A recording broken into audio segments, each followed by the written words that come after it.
Television 5.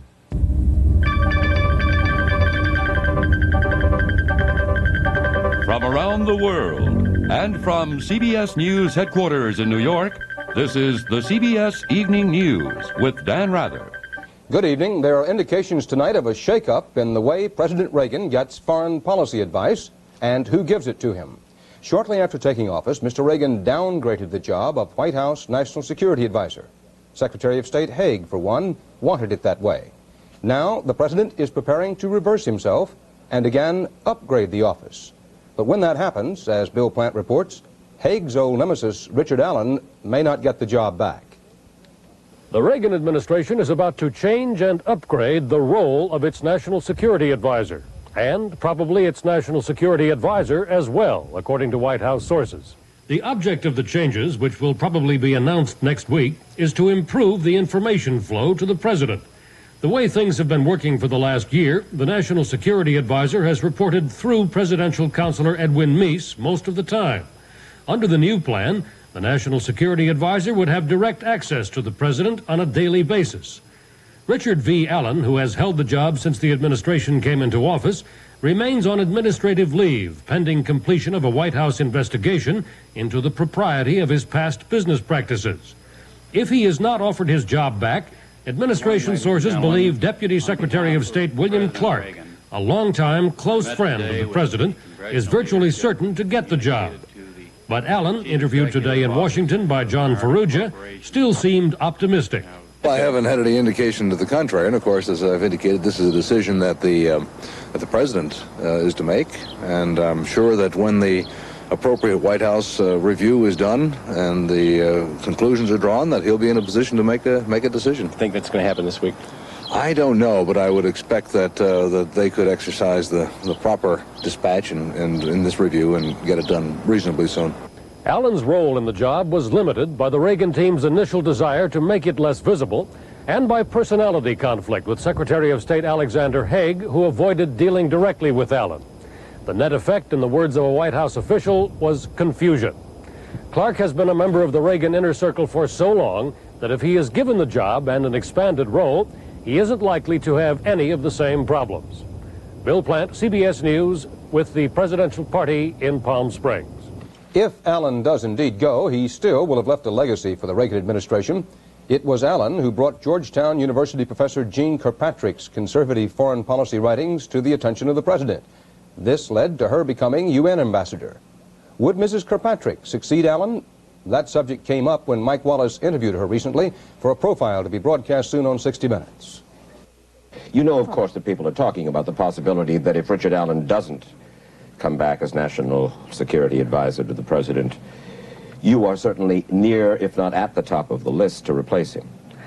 I have, yes, a comment on that. And my comment is there's only one machine in Washington that always works full-time and never breaks down, and that's the rumor mill. So far as I'm concerned, that's not only a rumor and an unsubstantiated, unwarranted one, but a peculiarly inappropriate one, the fact is. Why inappropriate? Actually, because I expect that Dick Allen will come back and take his own job. And that's what I would like to see happen. You would? I would. And you've made that... I've made that clear to him. To Allen? Yes, right. And to the President? And to the Secretary of State? No, I've made it clear to the people whom I regard as appropriate to make it clear to, okay? Jeane Kirkpatrick wants Richard Allen back on the job in the White House. Jeane Kirkpatrick regards Richard Allen as competent to do that job, and I see no reason on the basis of anything which has been published in any media to indicate that that any other decision should be made.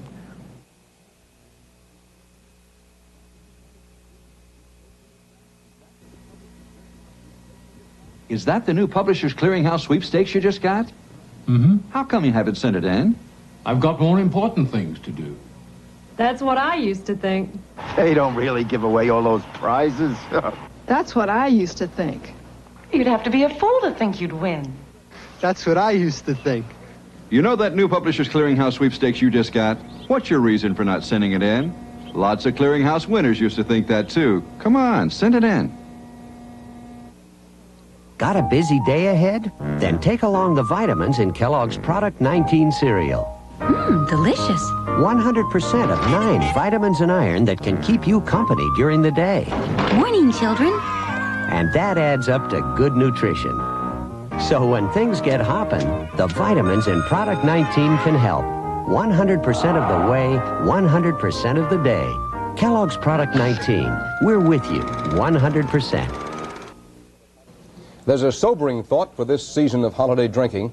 Each year for the past decade or so, drunken driving has killed an estimated 25,000 Americans. Not long ago, a federal safety official said, "We seem to be accepting that kind of carnage as a matter of course. People seem to be persuaded that nothing can be done about it." But now, as David Dow reports, there may be a New Year's resolution to confront the problem. How much you had to drink tonight?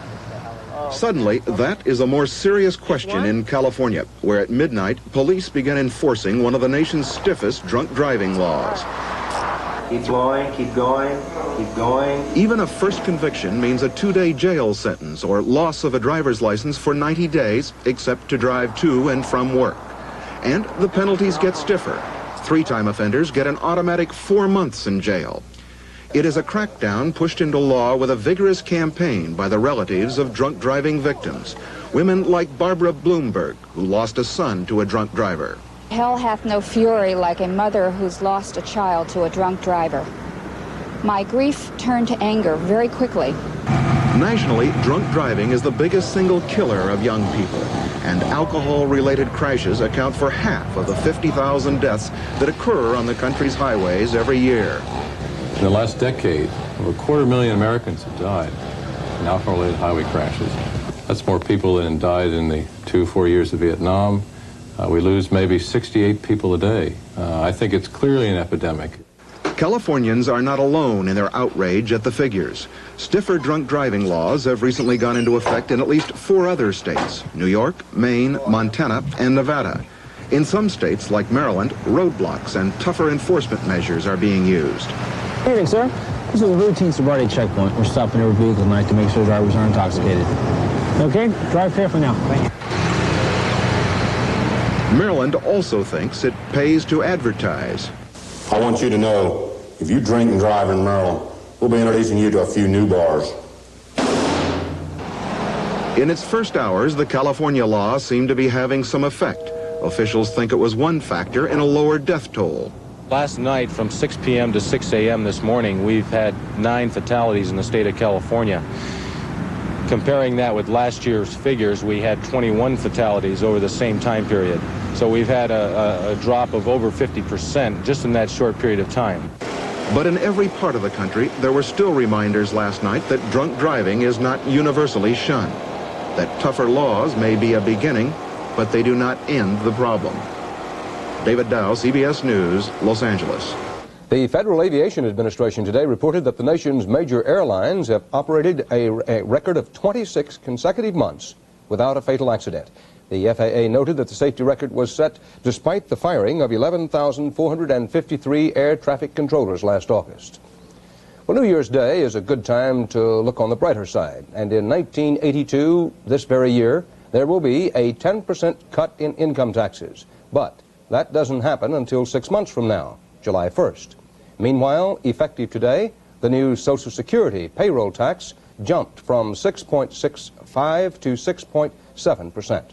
If you're making $10,000 a year, that means you'll pay only $5 more this year. But if you're earning $32,400 or more, you will pay $195.75 in additional Social Security taxes.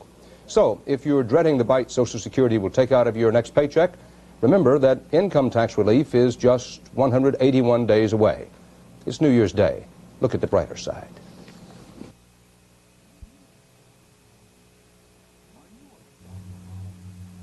Are you a saltaholic? Do you think most everything needs salt? Then you're a saltaholic. Like most Americans, you eat more than 20 times the salt your body needs. Now, with new No Salt, you can have the flavor of salt without salt. No Salt tastes like salt, but there's no salt in No Salt. You can shake No Salt, cook with No Salt, No Salt, and shake the salt habit. This cherished drop of oil of Olay works in mysterious ways to help you look younger. While it softens everywhere, remarkably, oil of Olay seeks out the drier skin that needs it most, imparting precious extra fluids where tiny dry lines may be more apparent, to create a softer, younger, more harmonious look. Discover the secret of oil of Olay. It can help you look younger, too. In Poland, this New Year's Day for most people is not a day of thinking ahead. As Tom Fenton tells us from his listening post in London, most Poles can't stop thinking about what ended nearly 3 weeks ago. Polish television again tonight presented pictures of life returning to normal, the Poles busily at work, striving to increase production and glad that the army has restored law and order. There's a Polish proverb, if things are this good, why are they so bad? Why, in other words, have Poland's military rulers not relaxed the restrictions that are strangling the country's economy? A Polish economist now in the West estimates that the almost total blackout of telephones and other means of communication is costing industry tens of millions, perhaps hundreds of millions of dollars a day. 3 weeks of martial law must have cost Poland more than all the strikes since 1980. A communique tonight establishes new legislative procedures for the duration of martial law. Reading between the lines, it looks as if the regime does not expect martial law to end tomorrow. Tom Fenton, CBS News, London. Pope John Paul turned his New Year's Day address into an emotional show of support for the Polish worker. Richard Roth watched the Vatican as the Pope seemed to draw inspiration from the crowd. The Polish flags and banners of solidarity were carried by men and women from Italy. As the Pope noted in his New Year's message, it is no longer easy for his countrymen from Poland to travel here. Repeatedly, he thanked the crowd in St. Peter's Square, his remarks today amounting to a virtual endorsement of Poland's repressed labor union. Solidarity, said the Pope, is an expression of the effort of working men to ensure their dignity. Reminding his listeners of a Vatican encyclical published several months ago, John Paul said workers have the right to organize autonomous unions to ensure social and individual well-being. Even the word solidarity, he said, is a sign of the struggle for justice and peace. With emotion but with no ambiguity, the Pope's New Year's prayer directly linked the Vatican with the aims of the Polish Union movement. Pray, he said, that the heritage of the past difficult months not be dissipated on the threshold of the new year. Pray to resolve a problem, he added, that is important not just for Poland, but for the history of man. Richard Roth, CBS News, Rome. When U.S. Army Brigadier General James Dozier was kidnapped in Verona, Italy 15 days ago by the Red Brigades, he became the first non-Italian victim of that terrorist group. Today, Dozier's wife, Judith, passed another bleak holiday with still no word on where he is. More on this story from Gary Shepard in Verona. Mrs. Judith Dozier, the general's wife, made a brief New Year's Day appearance on her apartment balcony here this morning, then later on received a visit from U.S. Ambassador to Italy, Maxwell Rabb, who brought personal greetings from President Reagan. What has taken place is a very serious matter, and we are hopeful that with this new year, things will turn out well. I did bring her messages of hope from the President of the United States, from the United States Secretary of State, and the United States Secretary of Defense. Last night, Italian President Sandro Pertini, in a New Year's Eve television address, reiterated his contention that the Dozier kidnapping was part of an international conspiracy, that there is some connection between the Red Brigades in Italy and terrorist organizations in other countries, but he offered no specific evidence to support his claim. Authorities here say they are doing all they can to locate General Dozier, but despite the largest manhunt in Italian history, they have so far failed to find even a trace of him. Gary Shepard, CBS News, Verona, Italy. New Year's Day also was an anniversary, the 17th anniversary of Al-Fatah, the largest faction of the Palestine Liberation Organization. At a rally and parade in Muslim West Beirut, PLO leader Yasser Arafat reviewed and saluted members of his so-called Revolutionary Guard. Afterward, he watched as PLO members paraded with Soviet-made tanks, rocket launchers, and armored cars. In Cairo, more Americans work at the U.S. Embassy than in more than a few government agencies in Washington. But in these sensitive times, as we hear now from Mitchell Krause, they're good at maintaining the classic low profile. This old Egyptian villa is the nerve center for one of the biggest U.S. embassies in the world. At latest count, its staff of permanent and temporary American officials tops 1,000, up sharply from a year ago. A third of them handle diplomatic jobs or provide services for the rapidly growing embassy family. More than 400 work for the Agency for International Development, or AID. Egypt gets more U.S. economic and food aid than any other country, topping $1 billion worth this year. The remaining Americans, the exact number not available, train Egyptians in the use of American-made equipment. Egypt receives more American military aid than any country except Israel, and next year the amount is due to double to almost $1 billion worth. We try to be sensitive to the inevitable frictions that occur when you bring a lot of Americans who have an affluent lifestyle by comparison with the lifestyle of the country. We're sensitive to this, and for example, we don't have a very ostentatious American club where Americans congregate. We try to blend into the community to the extent that we can. But many Egyptians say it's not the number of Americans or their behavior that counts, but the policy they're in Egypt to implement. A policy that some say calls for Egypt, which considers itself a non-aligned country, to commit itself to the West. At the American University in Cairo, student editor Mona Shafi worries about the U.S. going too far, too fast. I'm all for non-alignment.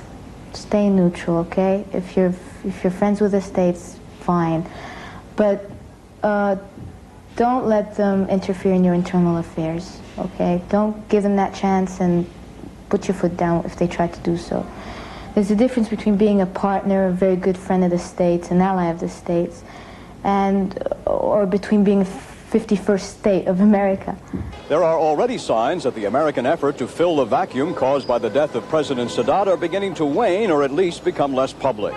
But hardly a day goes by without the same Egyptians who worry about the American presence applauding the latest example of American moral or material support. Mitchell Krause, CBS News, Cairo.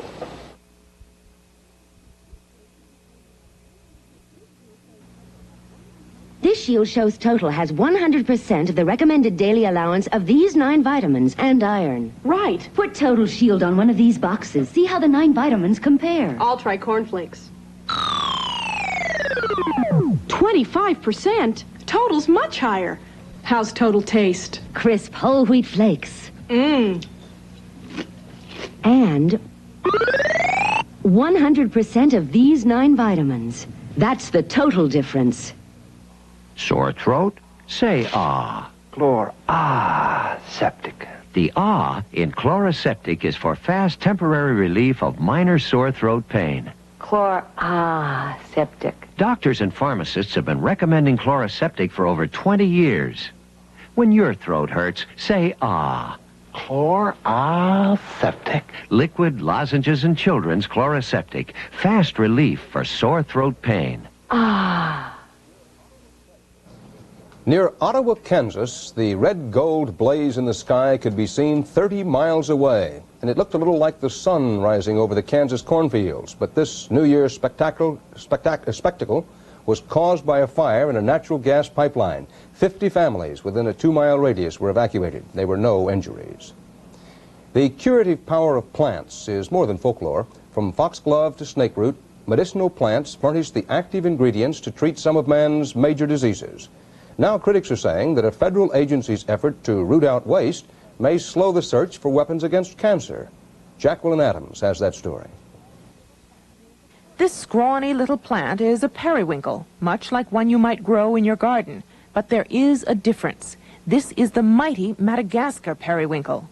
25 years ago, researchers discovered by accident that this plant contains chemicals which are still being used to treat childhood leukemia.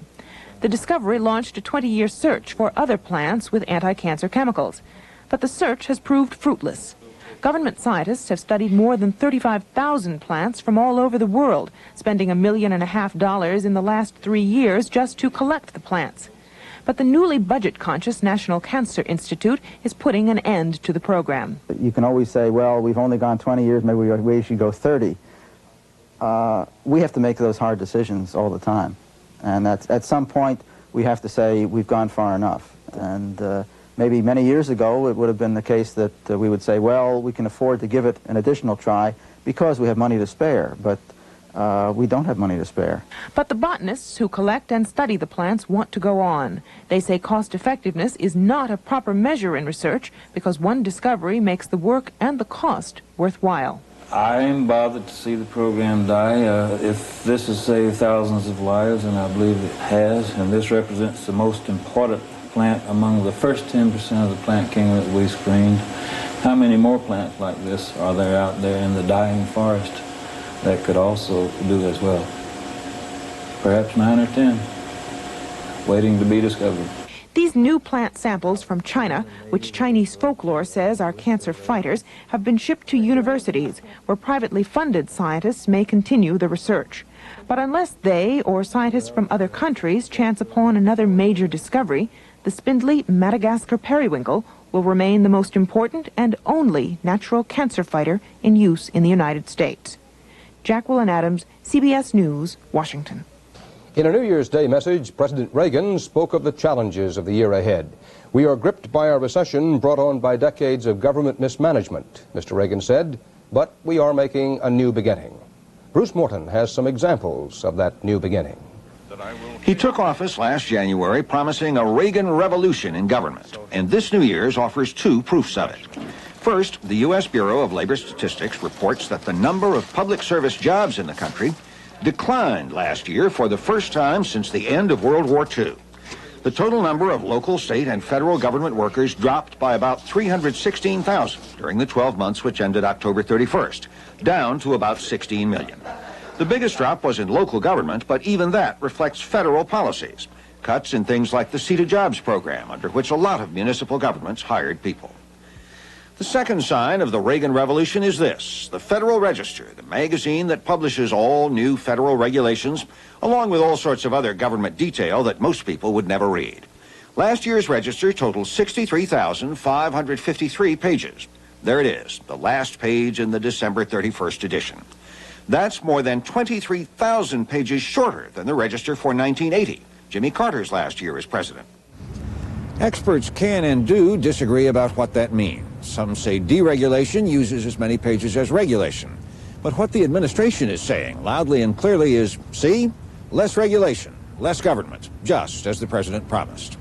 So Mr. Reagan has made real changes, has won victories in Congress, has made the government smaller. And yet he still faces mammoth budget deficits for the years ahead and could be forgiven for wondering, if I've won all those battles, why is the war still going on? Bruce Morton, CBS News, Washington.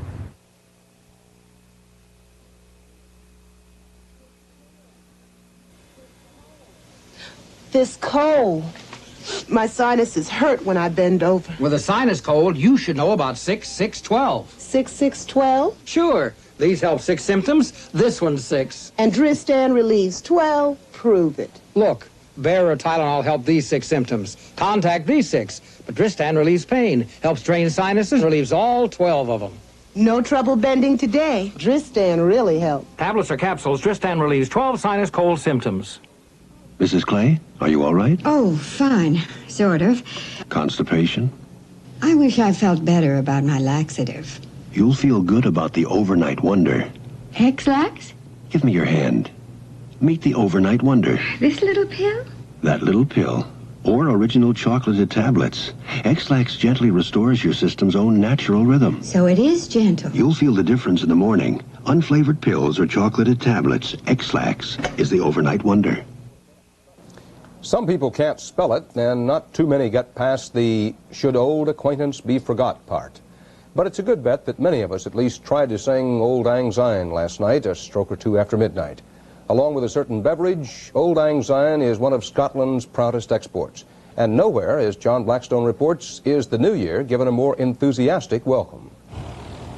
As the first morning of 1982 broke over the Isle of Skye, the village of Edinbane had barely gone to sleep. Most villagers spent most of the night in celebration, but still the early morning chores had to be done. Morning. Edinbane is a village of crofters, small farmers who raise sheep mainly. They make little more than a subsistence living in a harsh and remote landscape. But this morning was unusually sunny and mild. An omen, perhaps, the villagers of Edenbane had celebrated what they call Hogmanay in just the right way. Tradition has it that if you start the new year well, that it will see you through to the end in the same spirit. Old acquaintance be forgot and never brought to mind. The words of the Scottish poet Robert Burns are sung around the world on New Year's Eve. This pledge of friendship, it's been said, makes the whole world kin. The traditional Scottish New Year, the way it's celebrated in Edenbane, is in the family home. It's a far more important family day than Christmas. Relatives who no longer live in the Highlands have returned to celebrate with Kathleen and John McCaskill. The first visitor of the new year, the first foot over the threshold after midnight, is said to indicate the kind of year that lies ahead. The McCaskills' first footer was Charlie McKinnon, a former sea captain who, as tradition demands, came bearing coal to warm the home and whiskey to warm the heart. We drop Charlie. Thank you very much. That's fine. I'm going to put my glass here. Even in the Scottish Highlands, though, tradition does not rule all parts of life. Kathleen McCaskill, in a formal tartan dress, passed on New Year's wishes on her CB radio. A Happy New Year to yourself as well. Have you had a few drams in the local tonight, over? Back inside, even the local policeman dropped in for a drink, but just one drink. No, the lassie's waiting for me. It's 2 hours away. But the party went on until it was almost time to feed the sheep.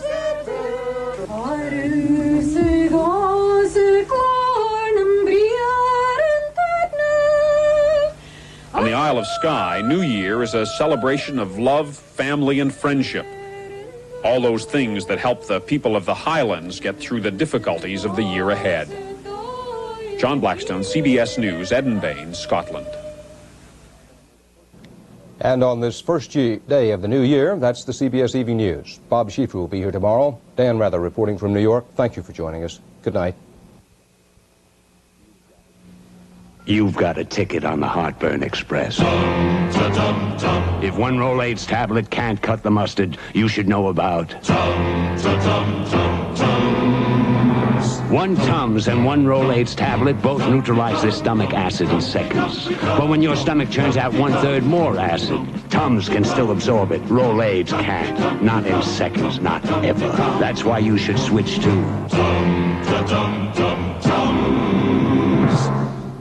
With some contests, you have to wait so long to find out if you won, you wonder whether anyone even won at all. Well, at Publishers Clearinghouse, we want you to know. And on March 1st, we're going to announce it on TV. Who won a dream home? Who won a yacht? Who won our incredible super prize? And our $250,000 winner is... So watch your mail for the new Publishers Clearinghouse sweepstakes and enter. We want to make you a winner.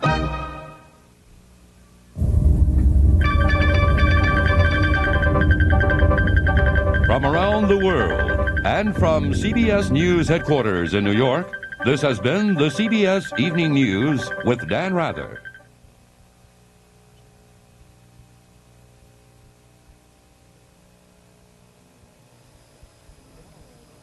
Tomorrow, the playoffs. The Tampa Bay Buccaneers battle the Dallas Cowboys. Coverage begins with the NFL Today live at 12:30 Eastern tomorrow on CBS Sports. This is CBS. Natural gas rates went up 21% this morning, and the investigation into Snoopy pictures with LSD on them continues. We'll have those stories and more coming up next on Eyewitness News.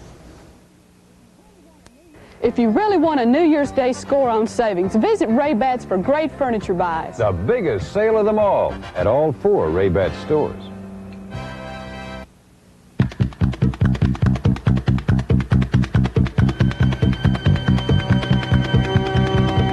From Television 5, this is Eyewitness News.